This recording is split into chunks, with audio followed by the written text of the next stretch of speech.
नमस्कार मित्रांनो. मी हा व्हिडिओ बनवत आहे आपल्या इलेक्ट्रिसिटी बिल कन्झम्पशनशी रिलेटेड सोसायटीच्या.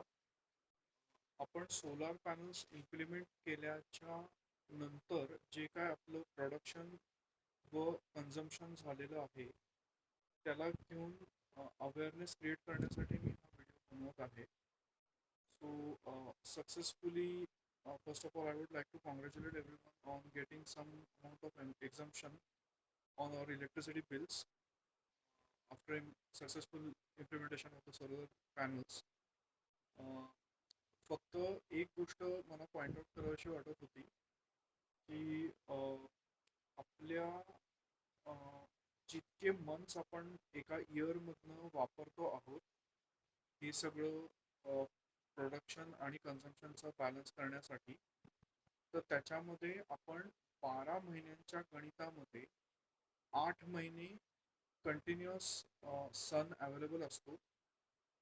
बट 3 to 4 मंथ्स असं असतं की पावसाळ्याचे मंथ्स असतात आणि त्यामुळे it is a little bit difficult to have complete sunlight and max production in those 3 to 4 months. तर त्या मंथ्समधलं जरी मी सोडलं तरी बाकीच्या मंथ्समध्ये आपलं जे काय प्रोडक्शन होतं आहे त्याच्यानुसार आपल्याला एक्झम्पशन मिळतं आहे का, हा अजूनही मला प्रश्न वाटतो. आणि मी बरेच सारे कॅल्क्युलेशन्स केले. मी काही वेबसाईट म्हणजे महाराष्ट्र वितरणच्या इलेक्ट्रिसिटी बोर्डच्या वेबसाईटवर काही गोष्टी मी रिट्राईव्ह केल्या, काही ग्राफ्स. तर त्या ग्राफिकल प्रेझेंटेशन मध्ये तुम्ही हे पाहू शकता की April to May, May to June या मंथ्समध्ये एका ग्राफमध्ये जो मी लास्ट इयर 2023ला रिकवर केलेला आहे, तर त्या मंथ्समध्ये 1500चं आपण एक्स्ट्रा प्रोडक्शन केलेलं होतं. आता त्याच्या व्यतिरिक्त जे काही मंथ्स आहेत तर त्याच्यामध्ये आपण थोडं थोडं प्रोडक्शन अजून केलेलं आहे. आणि हे झालं पहिल्या ग्राफचं. आणि पहिल्या ग्राफमध्ये आपण कन्झ्युम्ड युनिट्स पण पाहू शकतो. जी आपण प्रोड्युस्ड युनिट्स आहेत ती आपण ब्लू मध्ये पाहतोय, जी आपण कन्झ्युम्ड युनिट्स आहेत ती आपण रेड मध्ये पाहतोय. त्या व्यतिरिक्त जी प्रोडक्शन मधली युनिट्स आहेत तर ती आपली कन्झम्पशन मधल्या युनिट्स पेक्षा जास्त आहेत. हा पहिला मेन पॉइंट आहे. आणि हे फक्त मी 6 मंथ्स मध्ये 2023 मध्ये ऑब्झर्व केलं होतं. त्याच्यानंतर 2024चा हा एक वेगळा ग्राफ आहे. या ग्राफमध्ये आपल्याला जास्त करून प्रोडक्शन पेक्षा कन्झम्पशन दिसतंय.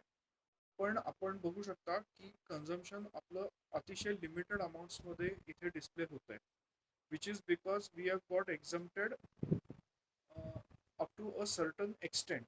म्हणजे आपण जेवढं कम्प्लीट प्रोडक्शन करतोय तेवढं आपल्याला एक्झम्पशन मिळत नाहीये. तरी सुद्धा आपण जेवढं अवेलेबल एक्झम्पशन आपल्याला मिळतंय पर मंथच्या हिशोबाने, त्याच्यानुसार हे गणित मला दिसतं.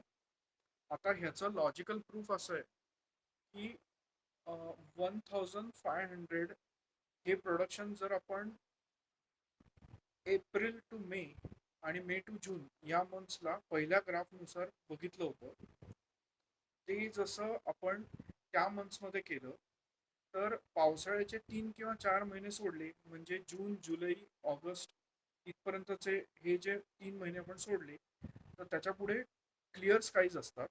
क्लिअर स्काईज असल्यामुळे सन मॅक्झिमम मिळतो. आणि हे 8 महिने म्हणजे थंडीचे 3 महिने, ऑक्टोबर, नोव्हेंबर, डिसेंबर आणि जानेवारी, फेब्रुवारी, मार्च, for that matter even April, as you can see.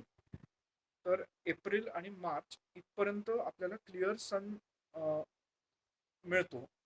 तर त्यामुळे आपलं प्रोडक्शन मॅक्झिमाइज व्हायला पाहिजे. आणि हे झालं ग्राफिकल रिप्रेझेंटेशन आणि क्लिअर स्काईज मधनं आपण किती प्रोडक्शन करतोय ह्याचं. आता येऊया जितके आपण युनिट्स प्रोड्यूस केले आणि वर्सेस जितके आपण कन्झ्युम केले. तर मी पर मंथची कॉस्ट कॅल्क्युलेट केली तर मला काहीतरी 2880 युनिट्स कन्झ्युम्ड असं आलं, whereas 4000 units or more produced असं आलं, which is nearly double of what we have consumed. तर ह्या मुद्द्यावरती आपण सगळ्यांनी अवेअर राहून ह्याच्या अगेन्स्ट जर आपण उभं राहिलो तर I think we will fetch some more exemption. म्हणजे हे आपल्याला कुठे इम्पॉर्टंट आहे, तर पर फ्लॅटचं कन्झम्पशन जर 400 किंवा 1000 पर्यंत दर महिन्याला झालं, आपण 400 उदाहरणार्थ धरलं, तर 100 फ्लॅट्सचे मिळून 40,000 होतात एका मंथचे. आणि या हिशोबाने जर आपण वर्षभराचं कॉस्ट काढलं तर तुम्हाला कळेल की लॅक्स ऑफ रुपीज आपण फक्त आपलं बिल पे करतोय, whereas we are suppose to get exempted for that.